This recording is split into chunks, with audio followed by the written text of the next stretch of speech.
I want you all to remember this. Always, always encourage your kids. I don't care how absurd the idea is when they come in the house, encourage your children. You have no idea who God birthed into this world by you. You don't even know. Especially single mothers. You struggle so hard. You want to raise your kids. It's such a thankless job. But single mothers, keep on raising them kids because you don't know who you gave birth to. Barack Obama never knew his daddy. He the president of the United States.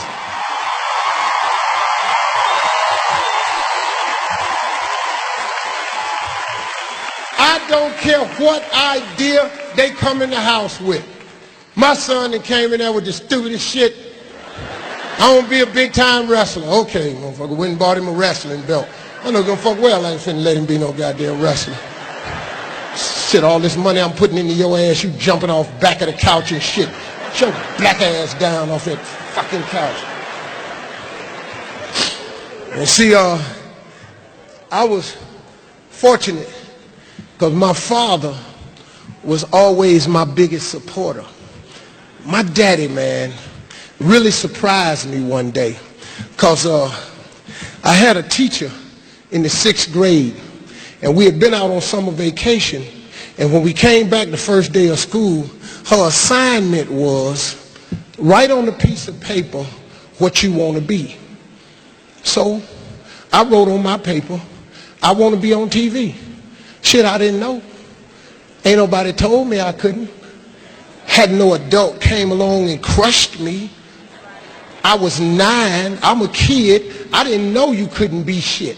I thought you could be whatever you wanted to be. Ain't nobody never mashed it. So she collects all the papers and she call your name, you stand up, and she tell everybody what you want to be. She said, little Bobby want to be a football player. Little Terry wants to be a doctor.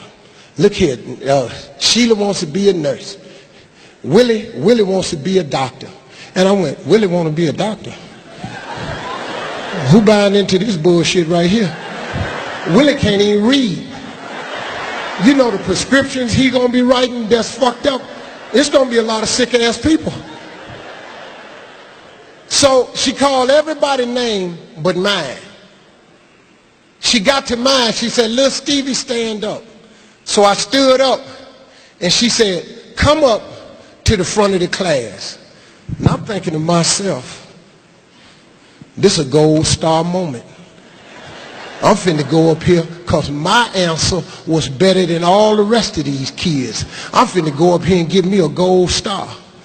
So I wore a lot of hand-me-down clothes. So my pants was wrapped around twice, had a belt on, shirt was sloppy looking. You know, kids be laughing and shit. But you know, fuck y'all. I got a gold star. You kiss my ass. And I'm walking up there, and I was real skinny. And I was curved like that. I walked like this. They used to call me Tater Chip. So they laughing on the way up there. I'm going to myself, laugh if you want to. Going to get a goddamn gold star today. Player hating ass bastards. So I get up there in front of the class. She said, little Stevie, what did you write on your paper? I said, I want to be on TV. She said, why did you write that on your paper? I said, because that was our assignment for today. She said, but why would you write something like that on the paper? I could tell by her tone. I said, this some bullshit right here. This ain't the gold star moment I thought it was. This is some bullshit. So she said, do you know anybody on TV? I said, no, ma'am. Have you ever seen anybody on TV? I said, but Bill Cosby is on TV. He is on I Spy. And that's why I say I won't be on TV. But do you know Bill Cosby? No, ma'am. You know anybody in this school on TV? No, ma'am. You know anybody in your neighborhood on TV? I said, this dream-killing heifer. I said, no, ma'am. She said, well, I'm going to pin this note on you, and you're going to wear it home, and I'm going to call your mother and tell her you up at this school being a little Mr. Smart Aleck. I said, ain't that a bitch? Motherfucker, you asked me to write this shit on the paper. I just said that to myself. You know, you couldn't say no shit like that back then. So she pins this note on me. And she done called my mama, so I can't take it off. I walk in the house, my mama waiting on me. What is that pinned on your coat, mister? I said, I know you know. I didn't say that to her, though. I just said. She snatched it off. The teacher called me. Said you're being a Mr. Smart Pants. What did you write on the paper? I said, she asked us what we wanted to be, and I wrote I want to be on TV. She said, what you write that on the paper for? I said, I'll be damned. My mama is a dream killer too. This is some bullshit right here. I said, well, mama, that's what I want to be. She said, well, that ain't what you're supposed to put on your paper. She said, I'm telling your daddy when he get home. And I went, okay, nah, this is really fucked up now, because this ain't nothing but an ass whooping when he get here. Because my daddy was the enforcer in the family. When he came on, instant ass whooping, no questions asked. This how we do it, we roll it. So I'm sitting on steps waiting on him. He come in the house, I go to the stove, get his paper. He take a bath, he get through eating. He called me in there. He said, boy, what did your mama say you got a note pen on you at school for?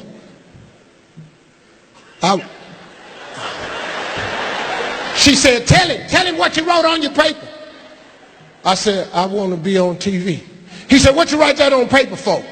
I said, because that's what the teacher asked me. She said, Slick, just whoop him, because he ain't got no business writing that stuff on the paper. He said, what you put on the paper, boy? I said, I want to be on TV. He said, well, what's wrong with that?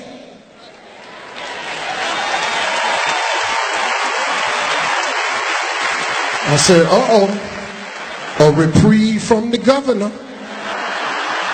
This could be a stay of execution. So I sat him down and said, that's what I want. He said, boy, well, Bill, this boy can be on TV if he want to. No, he can't, Slick. He got to write what that teacher say put on paper. He said, boy, go on in your room. I'm coming in there. I said, okay, well, I'm getting the ass whooping anyway. So he came in the room. I started unbuttoning my pants. He said, hold on, boy. He said, what she wants you to write on that paper? I said, like a policeman or something. He said, well, take a piece of paper out, put that on paper. He said, now take that piece of paper, I won't be on TV, and put it in your top drawer. Take that down there and give it to that dream-killing heifer. And what I want you to do is every morning before you go to school, I want you to read that paper. And every night before you go to bed, I want you to read that paper.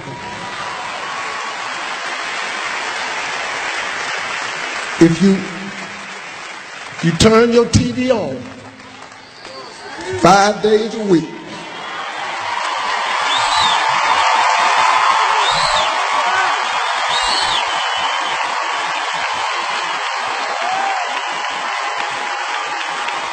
all because my father just believed in me. He just gave me that one little moment I needed.